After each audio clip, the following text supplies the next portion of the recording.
Ningún machista o misógino va a hacer al feminismo darse la vuelta, por más que lo intenten. Hoy hablamos de la última pantalla de la violencia de género, la violencia digital y la violación de la intimidad, la llamada pornovenganza y la sextorsión. Estamos hablando de que han puesto cámaras estratégicamente para grabarnos y lo han subido a redes pornográficas y se han lucrado de ello y se seguirán lucrando porque vete tú a saber si los vídeos siguen ahí o no. Me pasaron mi vídeo y la verdad que empecé a llorar porque no es de los peores. Hace una semana conocíamos la segunda sentencia del caso de Amar Hussaina. En 2019 grabaron orinando en la calle y con cámaras ocultas a más de 100 mujeres, incluidas menores, que asistían a las fiestas de San Cibrao, en Lugo. Sus imágenes, con los rostros perfectamente reconocibles, aparecieron en webs porno, algunas de ellas de pago. Pero el juez no considera suficientemente acreditado que se cometiera un delito y pide archivar el caso. La verdad me ha afectado mucho en el sentido de, no creer en la justicia que hay en España. La verdad que ahora me he dado cuenta de todo lo que han luchado las mujeres por cientos y cientos de años y lo que nos queda por luchar.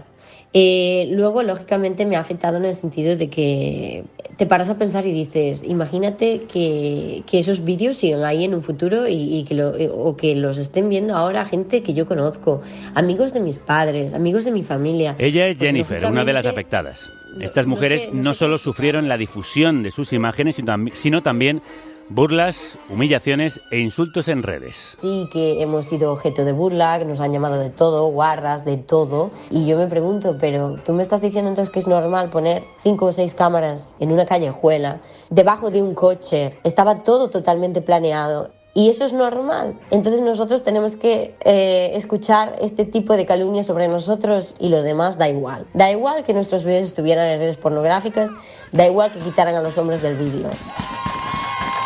Jennifer fue una de las primeras que se decidió a denunciar. Le siguieron otras 82 afectadas. Muchas recurrieron a la Asociación Mujeres en Igualdade de Burela, que representa a la acusación popular en el juicio del que os hablaba. Mari Fraga es su presidenta. Mari, crudos días. Hola, buenos días. ¿Cómo se hicieron esas grabaciones y dónde aparecieron? Esas grabaciones, tal y como dice Jenny, que es la víctima, una de las víctimas, se hicieron en las fiestas de la Amar Hussaina, en una calle apartada y escondida de ser vistas, colocando estratégicamente y previamente cámaras para visualizar tanto partes íntimas de mujeres como sus propias caras. ¿Y cómo es posible que haya salido una sentencia como esta? Pues no lo entendemos. Eso me gustaría a mí saber. Es que incluso a este juez se le presentó como prueba vídeos de las propias víctimas que habían cedido para presentarle. Lo único que le hemos pedido no es una sentencia. Lo único que le hemos pedido es que se iniciara una investigación. Lo que este juez ha paralizado ya es directamente que se investigue a las personas que cometió este terrible delito, porque es un delito así de grande, y que el juez se posicione de esta manera es que es incomprensible. La propia Fiscalía a sí mismo también lo ratifica. El juez cree, sin embargo, que no hubo delito contra la intimidad, pese a lo que parece obvio, que se violó la intimidad de esas mujeres contra su voluntad y sin su conocimiento, y dice que no es así porque las imágenes se obtuvieron en la vía pública, pero también porque no se aprecia, y cito textualmente, el ánimo tendencial de quebrantar la resistencia física y moral de las mujeres. Mari, ¿esta sentencia es una doble humillación para esas 100 mujeres? Totalmente. Te graban tu cuerpo, te graban tus partes íntimas, las cuelgan en páginas de contenido pornográfico de pago, se lucran con ellas y no hay ánimo de hacer daño. Es que no lo entiendo. Esto es humillante. Es un retroceso muy grande en la lucha por los derechos de las mujeres y esto crea un grave precedente de aquí al futuro en la condición de las mujeres, en la protección de las mujeres. ¿Qué pasa? Que porque estemos en la calle, cada vez que estamos en la calle, como es una vía pública, tienen derecho a humillarnos, tienen derecho a agredirnos. Es que verdaderamente no tiene mucho sentido que el juez se haya pronunciado de esta manera. ¿Vais a recurrir, imagino? Ya hemos recurrido ante la Audiencia Provincial de Lugo. Esperamos que allí sí sepan ver y valorar el delito realmente que se está cometiendo y hagan un poco rectificar esta sentencia. Lo único que queremos es que se investigue, que se detenga, que se les haga pagar a estas personas que han cometido este delito para que no sigan haciéndolo, porque no podemos olvidar que a raíz de encontrar estas imágenes de la fiesta de la Marusaina se encontraron muchas más imágenes en otras fiestas populares a lo largo del país. Uh-huh. ¿Cómo ha afectado esto personalmente a las mujeres? ¿Cómo han vivido los comentarios e insultos machistas en redes y ver sus imágenes difundidas por todas partes? Pues imagínate, muchas de ellas han necesitado tratamiento psicológico, aún están recibiendo apoyo psicológico. Muchos han sido los que encima las han insultado, han intentado que pasaran de víctimas a ser las responsables, y esto es lo que no puede ser. Ellas son las víctimas, hay que entenderlo. ¿Qué pasa? Que si nos ponemos en la parte de sus padres, sus hermanos, o nos ponemos en la propia piel de una mujer, sí entendemos por qué son unas víctimas, pero si nos ponemos en la parte machista, solo vemos el hecho de que hayan orinado en una vía pública. Ya se han pedido que se les multe, hay que multarlos por haber orinado en una vía pública, pero también piden que se haga justicia. No quieren ninguna indemnización, no piden nada, solo piden justicia y que se paralice ya la divulgación y que unas personas se sigan lucrando con estas imágenes no consentidas. Así lo esperamos también nosotros, que se haga justicia, y de justicia vamos a hablar a continuación. Mari Fraga, presidenta de Mujeres en Igualdad de Burela, muchas gracias. Muchísimas gracias a vosotros por darnos voz y seguir este caso. Gracias. Como os decía, nos parece incomprensible la sentencia, por eso hemos recurrido a juristas. Saludamos a la vicepresidenta de la Asociación de Mujeres Juristas Temis, Manuela Torres Calzada. Crudos días. Hola, buenos días. ¿Qué valoración hacen en nuestra opinión, desde el desconocimiento como juristas, de lo que significa esta sentencia? Es un auto, no es una sentencia. Perdón, es un auto. Con lo cual, bueno, tenemos todavía la posibilidad, que ya lo han anunciado, ¿no?, de recurso de apelación a la audiencia provincial de Lugo, que esperemos que tenga un criterio más acertado. Desde luego, desde nuestro punto de vista, es una vulneración clara y flagrante del derecho a la intimidad, porque el derecho a la intimidad consiste pues en disfrutar en un ámbito pues propio, reservado, para desarrollar de tu vida de una manera libre, como tú decidas, y desde luego sin la intromisión de terceras personas, y más en este caso donde había cámaras ad hoc, es decir, puestas allí anteriormente para grabar ese tipo de escenas a mujeres y menores. Con lo cual, en un sitio donde tú intentas preservarte, aunque esté en la calle, pero te estás intentando preservar de miradas, de la intromisión, como decimos, de terceras personas, pues entendemos que es una clara vulneración del derecho a la intimidad, que se recoge en el artículo 18 de la Constitución y que viene regulado en el 197 del Código Penal. Un artículo que dice lo siguiente: será castigado con una pena de prisión de 3 meses a 1 año o multa de 6 a 12 meses el que, sin autorización de la persona afectada, difunda, revele o ceda a terceros imágenes o grabaciones audiovisuales de aquella que hubiera obtenido con su anuencia en un domicilio o en cualquier otro lugar fuera del alcance de la mirada de terceros, cuando la divulgación menoscabe gravemente la intimidad personal de esa persona. A esta modificación de 2015 se le llamó cláusula Hormigos, en referencia a Olvido Hormigos, concejala socialista de un pueblo de Toledo, que sufrió la divulgación de un vídeo íntimo. ¿Es suficiente este cambio? ¿Hay una legislación errónea o una aplicación machista por parte de ese juez? Es más una aplicación errónea, una interpretación, digamos, que no está, desde luego, acorde a la realidad de los tiempos que vivimos en cuanto a la imagen de la mujer, y utilizar la imagen de la mujer para fines, pues en este caso sexuales, y también lucrativos, porque se colgaron en páginas de carácter pornográfico e incluso de pago, ¿no? Entonces, estamos ahora mismo con el tema de la reforma, como sabéis, de la ley orgánica, del anteproyecto de ley orgánica de garantía integral de la libertad sexual, y aquí es donde nuestra asociación estamos haciendo especial hincapié. Justamente mañana tenemos también una reunión dentro del Congreso de los Diputados con algunos grupos para explicarle precisamente qué enmiendas se podrían, desde nuestra interpretación, realizar a esta ley que quiere ser integral. Entonces, precisamente, muchas veces, como tú has dicho, no es tanto la regulación, que en este caso esa regulación de este artículo pues, es más o menos acertada, pero sí la interpretación, y eso sí que es más difícil cambiarlo, porque eso vamos más allá y desde luego siempre decimos que si no hay una formación y un seguimiento y una formación obligatoria dentro de lo que es la administración de justicia y de quienes imparten la justicia en lo que es todo el tema de entender lo que es una violencia machista, una violencia de género, pues no vamos a avanzar a lo mejor demasiado, porque nunca hay una obligatoriedad en este tipo de cuestiones, sino que alguien se hace juez y parece que ya es de por vida sin tener tampoco, digamos, un control o desde luego una renovación en lo que son este tipo de legislación que afortunadamente cada vez va avanzando y se va reformando. Sí, es verdad que también los jueces deberían tener una formación continua porque la sociedad va cambiando y aparecen nuevos delitos que antes no estaban contenidos en las leyes o no son comprendidos por los jueces que se quedan atrás, como es este caso. En las grabaciones de Amarusaina, las imágenes se tomaron sin consentimiento de las víctimas, pero en muchos otros casos, en la llamada sextorsión, se usa material íntimo tomado con el consentimiento de las afectadas. Y recuerdo mil mañanas en las que despertaba y lo primero que pensaba era en esa foto. Y en la noche me costaba mucho trabajo dormir.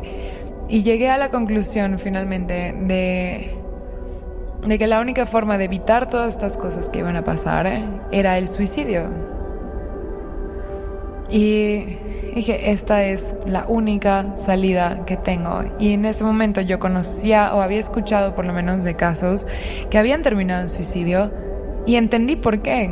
Es un miedo paralizante, es un miedo que además viene acompañado de mucha culpa y de mucha vergüenza. Hay casos, y no pocos, que terminan en suicidio. Ella es la mexicana Ana Baquedano. Contó su caso en el podcast de las compañeras chilenas Las Raras, del que os hemos hablado otras veces. El episodio se llama Ana y el sexting, y os recomendamos encarecidamente escucharlo porque en él la protagonista cuenta cómo pasó de víctima a activista contra la violencia digital. El mismo camino que ha recorrido nuestra siguiente invitada. Encarna Iglesias sufrió violencia en su casa y después en la red, cuando decidió separarse de su marido. Ahora es presidenta de la asociación Stop Violencia Digital. Encarni, crudos días. Buenos días. ¿Cuál es tu historia personal que te llevó a fundar esta asociación? Pues el sentirte totalmente desprotegida, sentirte en ocasiones como que te tratan como si estuvieses mal de la cabeza tú, sobre todo el hacerte a ti culpable de la situación en vez de ir en contra de la otra persona. Fue el nacimiento de esta asociación. Tú has contado que hace unos años ibas a comisaría para denunciar que recibías amenazas a través de WhatsApp y te decían que no lo usaras o que cambiaras de número. Exactamente, esa es. Bueno, y esto ocurrió hace 7 años y a día de hoy en muchas ocasiones era la misma conversación. Salga usted de internet, no utilice las redes, cambie de número de teléfono.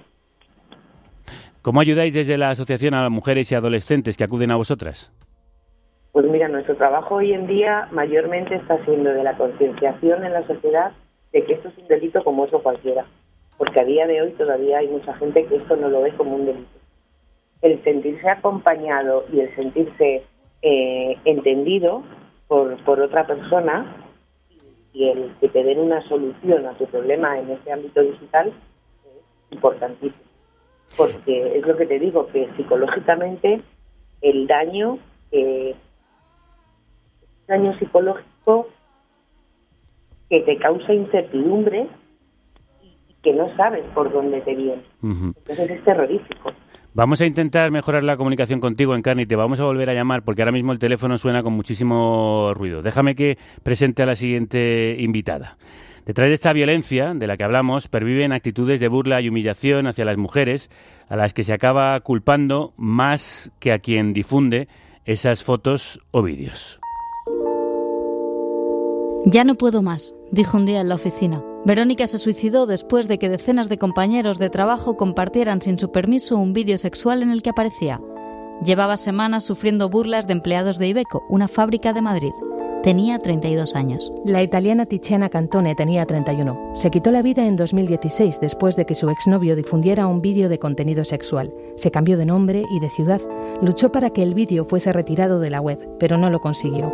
Más de 1 millón de personas lo vieron. Jugadores de fútbol italianos parodiaron el vídeo que se había convertido en objeto de burla nacional. Amanda Todd, canadiense de 15 años, tomó la misma decisión después de que un hombre difundiera una imagen sexual que ella le había enviado. Contó su pesadilla en un vídeo de 9 minutos un mes antes de quitarse la vida. Son algunos de los finales más extremos de la violencia digital y del llamado porno de venganza. Para ayudarnos a entender el origen de esta práctica y por qué tantos hombres se sienten legitimados a amenazar o humillar a mujeres a través de imágenes y vídeos de contenido sexual, sumamos a esta mesa a la redactora jefa de género del diario.es, nuestro medio asociado, y autora de Feminismo Vibrante. Ana Requena, crudos días. Hola, ¿qué tal? ¿Qué mecanismos de cosificación y chantaje funcionan con las mujeres en las redes sociales, en el mundo digital?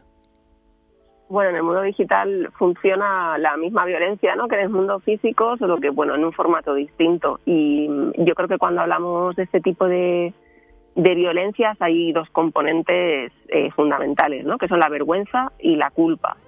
Y bueno, pues una vez más se utiliza el sexo, ¿no?, y lo que tiene que ver con la sexualidad y con el cuerpo y con el deseo, para chantajear, para hacer sentir culpa, vergüenza, para vengarse de una mujer, ¿no? Entonces, lo que se hace en otros contextos de otra manera, se hace aquí, ¿no?, mediante, pues eso, la difusión de fotos, de imágenes, pero con ese mismo trasfondo, con el trasfondo de el sexo es algo que se utiliza para disciplinarnos, para señalarnos y para hacernos sentir culpa y vergüenza. Por eso, como el sexo aún está asociado, ¿no?, a esa culpa y a esa vergüenza para nosotras, bueno, pues esta difusión, ¿no?, o la amenaza de la difusión tiene este efecto sobre nosotras. La sextorsión, es decir, la extorsión con imágenes que se han enviado voluntariamente por parte de la mujer, o el llamado porno de venganza, es decir, tratar de ir contra la expareja utilizando vídeos o imágenes que ella antes le cedió al varón, ¿son un castigo a las mujeres sexualmente activas? Sí, son un castigo, o bien sexualmente activas o bien simplemente como una reprimenda por hacer lo que tú has considerado que tenías que hacer, porque puede ser por haber cortado esa relación o simplemente por haber ejercido tu libertad fuera cual fuera. Además, el término ese de pornovenganza o porno de venganza es bastante controvertido, porque, claro, lo que dicen las expertas es, bueno, que no es porno, ¿no?, porque no son grabaciones, no son imágenes, no son fotos, no son vídeos que se hacen con esa finalidad, no se hacen para ser difundidos, no se hacen para hacer, para hacer porno, ¿no?, sino que son vídeos o fotos íntimas que tú simplemente mandas en un contexto muy determinado, en un contexto personal, en un contexto íntimo, pero no desde luego para ser difundidos. La difusión y el entorno juegan en estos casos un papel fundamental. Manuela, ¿es punible no solo publicar el material, sino compartirlo?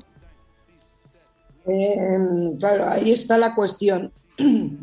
Sí, el tema es, y yo he llevado personalmente casos que afortunadamente chicas, al menos 3 chicas sí que intentaron el suicidio, pero afortunadamente, como decimos, no se consiguió, y con un apoyo profesional especializado de abogadas, psicólogas, el entorno familiar, trabajando también con ellas, pues hay que decir que creemos que es muy importante decirlo, que se puede salir y hay que reforzar estas cuestiones. Entonces, el daño, sobre todo, porque estamos hablando también de mujeres mayores, pero en menores de edad, en adolescentes, donde se está creando su personalidad, incluso, pues eso, su sexualidad, etcétera, pues es todavía muchísimo más delicado, claro, la cuestión. Entonces, lo pasan también, pues eso, como muy mal, lo ven todo como en blanco, negro y que quieren quitarse de en medio.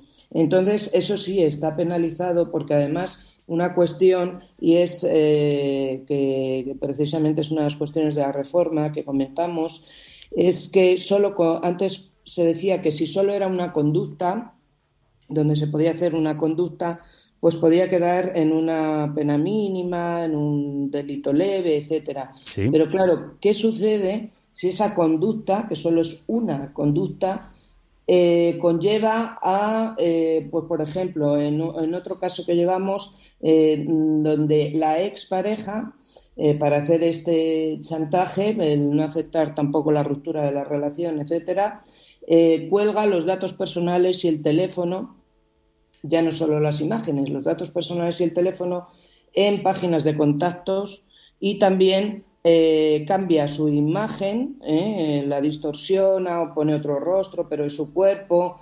en páginas de pornografía, evidentemente sin el consentimiento de la víctima, ¿no? Por eso es víctima. Entonces es solo un único acto, pero imaginaros cómo se multiplica esto. Las repercusiones siempre, que tiene, claro. Exactamente, cómo se multiplica, y entonces ese efecto multiplicador hace que a la víctima, pues claro, le influya de una manera tremenda, catastrófica. Eso quería preguntarle a Encarni, que ha atendido muchos casos de violencia machista digital. ¿Qué papel juega el entorno, ese factor multiplicador, el que mucha gente esté compartiendo imágenes tuyas, el que mucha gente lo sepa, a veces conocidos y cercanos y a veces también muchos desconocidos? Pues es un papel muy importante. Tú imagínate lo que es salir a la calle y pensar que además tu gente de alrededor, tus contactos, tus amigos han podido ver ese tipo de imágenes. Date cuenta que la violencia digital en muchas ocasiones, la violencia de género se vive en el entorno durante muchísimo tiempo, pero en el silencio, detrás de una puerta, y las víctimas no se atreven a hablar ni a decir lo que les está pasando. Entonces, mientras que eso se mantiene en secreto, por decirlo de alguna manera, detrás de la puerta, no pasa nada. Pero cuando eso se difunde al nivel que se puede llegar a difundir estos hechos, el daño psicológico, te digo que es tremendo, tremendo. ¿Qué casos encontráis habitualmente en la asociación, Encarni? Pues mira, la mayoría de los casos son por falta de educación digital, ¿vale? La sociedad no está preparada y no tenemos el conocimiento suficiente para navegar de forma segura por Internet y de andar por las redes sociales. Es cierto que el Código Penal es auténticamente vergonzoso en este tema. Como decía antes Carmen, simplemente para que este hecho pueda ser denunciable, no denunciable, sino para que pueda llegar a buen puerto, tiene que ser repetitivo, no vale con que una vez ocurra. Y simplemente ya con una vez que se difundan este tipo de imágenes, el daño puede durar muchísimo tiempo, ¿vale? Claro. Entonces, el concienciar a la sociedad de que con la cantidad de programas que hay, con la cantidad de problemas que están dando las redes sociales, está claro que Internet es un mundo maravilloso, pero hay que usarle con sentido común, cosa que no hacemos, y hay que usarle con cuidado, porque nos puede fastidiar la vida, pero muy mucho. Eso es válido para todos y especialmente para los adolescentes que están en su educación digital, pero es verdad que hay personas de todas las edades sufriendo este problema. El ciberacoso, de hecho, ha aumentado durante la pandemia y las mujeres siguen siendo mayoría en todos los indicadores. En los últimos 6 años se han duplicado las víctimas de delitos sexuales por cibercriminalidad. El 86% de las víctimas de acoso sexual cibernético fueron mujeres. Al igual que el 71% de las víctimas de grooming o ciberacoso, donde un adulto engaña a un menor de edad con una finalidad sexual. El 96% de los vídeos manipulados en la red son pornografía y el 100% de las víctimas son mujeres.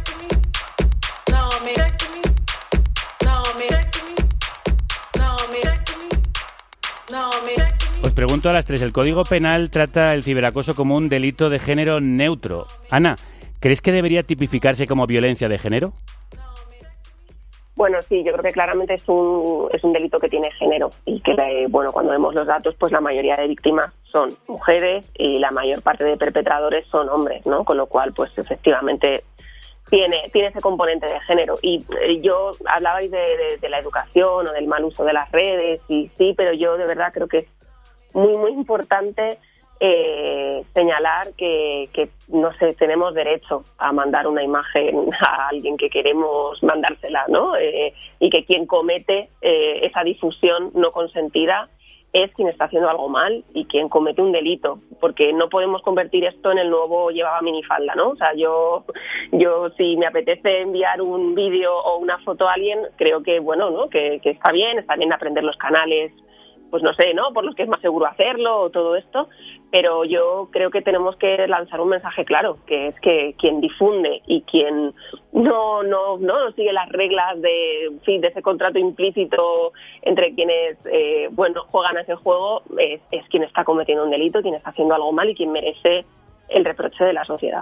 Manuela, ¿y están sufriendo las consecuencias? Pienso, por ejemplo, en el caso de Verónica, del que hemos oído hablar hace unos minutos, el caso Ibeco, en el que el entorno de los compañeros difundió sus imágenes, un vídeo sexual en el que ella aparecía y ella terminó suicidándose.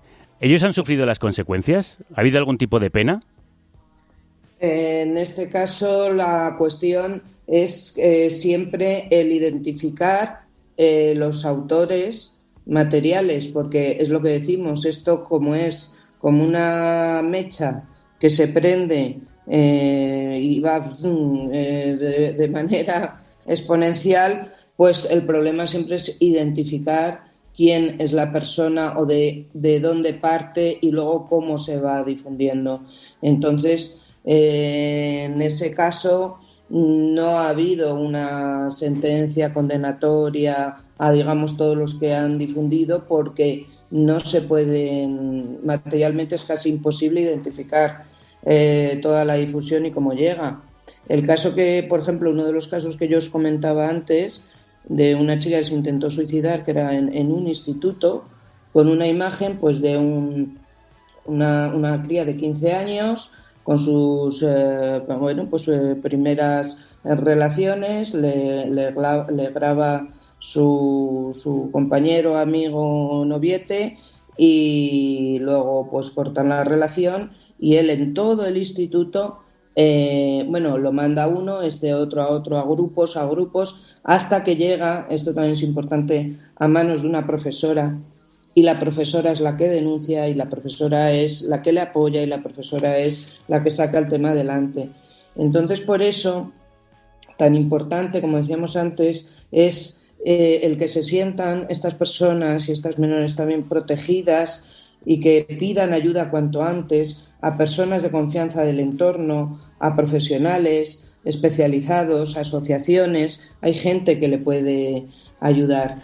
Está claro que es muy difícil, se nos escapa desde luego el tema de este tipo de delitos, se está escapando bastante en la sanción penal, porque como decimos muchas veces es muy difícil identificar los autores, porque son muchos, o cómo ha llegado a determinadas personas. Entonces creo que hay que ir más allá y hay que reformar estos tipos penales todavía más allá. ¿Para ir hacia dónde? Precisamente en el tema. Primero, como hablamos del tema del consentimiento. A ver, está muy claro, si se ha consentido o no se ha consentido. Una cosa es, como decía antes la compañera, que tú consientas en que se grabe porque tú quieres grabar en ese momento esa imagen y mandársela a quien sea. En un contexto íntimo. Claro, que mantengas una relación sexual, pero tú no estás consintiendo en esa difusión, etcétera.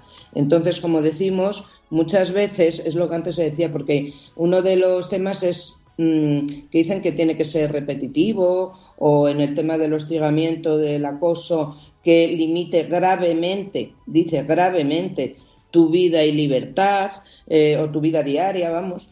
En este anteproyecto al menos estamos también consiguiendo, a través de asociaciones como la nuestra, que se retiren ese tipo, por ejemplo, lo de gravemente. No, simplemente el que ya te afecte y te limite tu vida y libertad, porque ¿cómo demostramos luego? Siempre está el tema de la prueba en el juzgado. Eso hay que tenerlo presente. Claro, nosotras somos abogadas y por eso tenemos muy presente el tema de la prueba.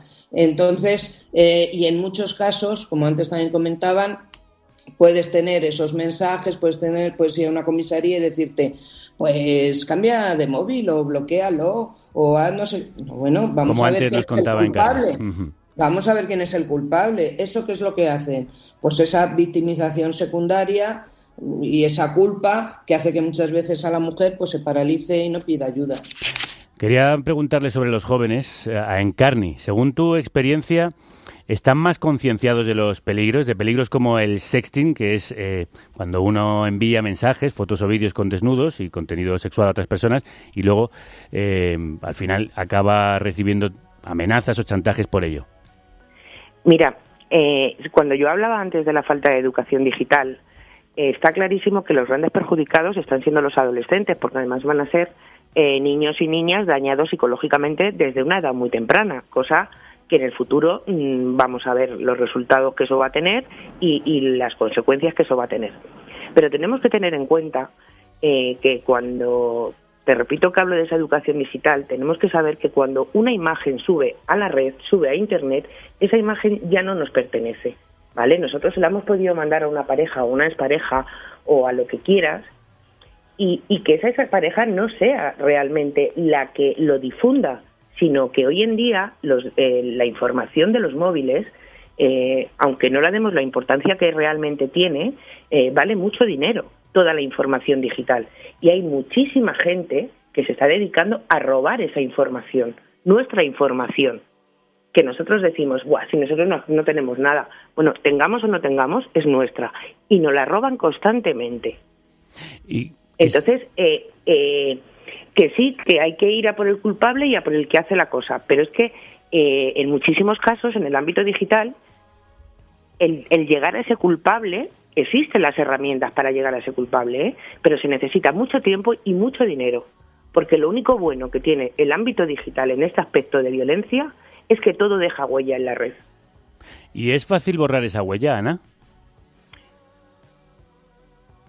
La huella digital, bueno, yo creo que no, porque de hecho conocemos, ¿no?, muchos de los casos que habláis, en otros casos las mujeres intentan pues avisar a las páginas web que los están difundiendo o que están difundiendo sus datos, y bueno, pues todo lleva, ¿no?, un proceso larguísimo que muchas veces no llega a ninguna parte, porque pues eso, ¿no?, dicen que no pueden comprobar de qué manera han llegado los datos, de si ellas tal.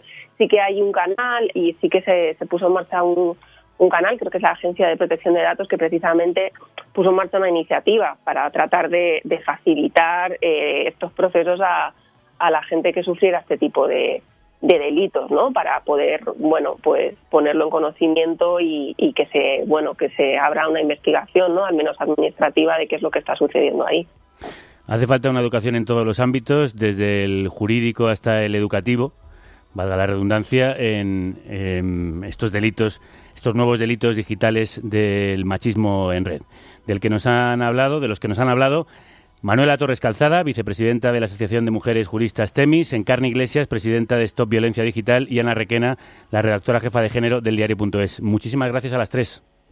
Gracias a vosotros por difundir estos temas.